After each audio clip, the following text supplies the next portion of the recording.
নমস্কার, আমার নাম তনিমা।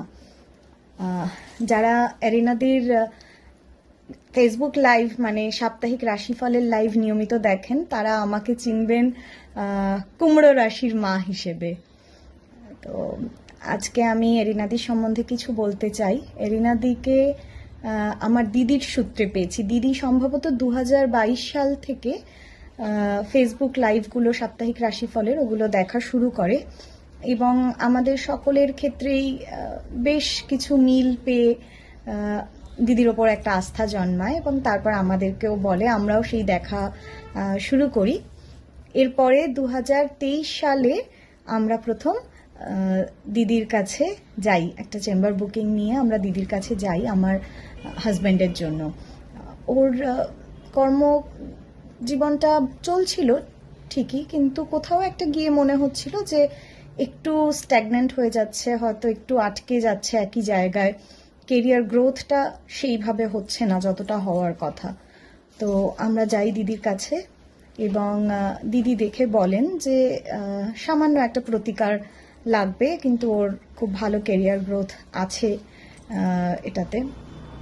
তো দিদির কথা মতন আমরা সেই প্রতিকার করাই এবং মানে সত্যি দিদি যে সময়কালটা, যে পিরিয়ডটা বলে দিয়েছিলেন সেটার মধ্যেই কিন্তু আমার হাজব্যান্ডের কোম্পানি সুইচ করে এবং কোম্পানি সুইচ করে ও বেশ একটা খুব ভালো রিনোন্ড একটা এমএনসিতে ওর জব হয়, অনেকটা হায়ার পজিশনে, মানে যেটা নিয়ে ও এবং আমরা সকলেই ভীষণ খুশি হই যে এই কেরিয়ার গ্রোথটার প্রয়োজন ছিল বা ওটা ডিজার্ভ করতো, এটা হচ্ছিল না এতদিন।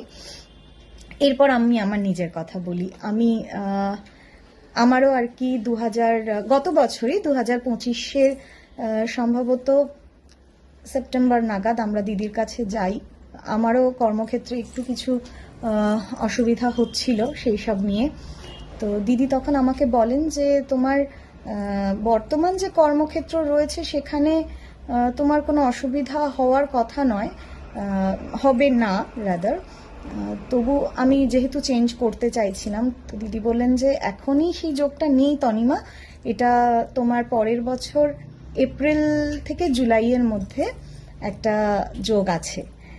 এবং সত্যি বলতে আমি আগামী এপ্রিল মাসে মানে বাংলা বর্ষে আর কি, আমি কলকাতার খুব বড় একটি নামকরা স্কুলে জয়েন করতে চলেছি। যেহেতু এখনো জয়েন করিনি তাই নামটা আমি ডিসক্লোজ করছি না, কিন্তু মানে আমার ক্ষেত্রে এটা স্বপ্ন পূরণ হয়েছে।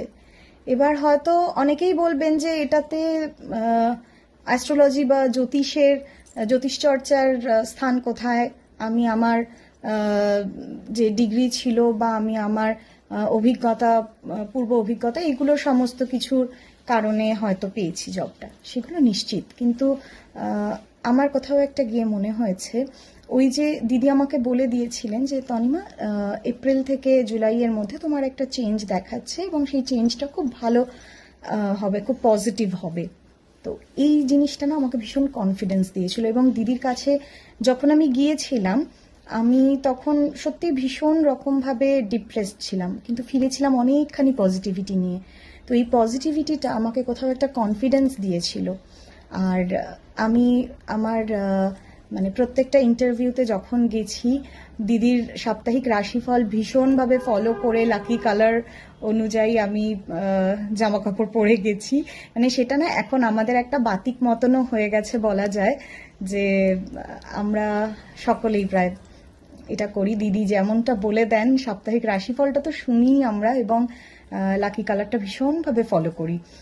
আর মানে যারা এই ভিডিও দেখবেন বা এরিনাদির কাছেও এই ভিডিওটা একটা রিভিউ ভিডিও মনে হতে পারে, কিন্তু সত্যি কথা বলতে আমার কাছে এটা দিদির প্রতি আমার কৃতজ্ঞতা।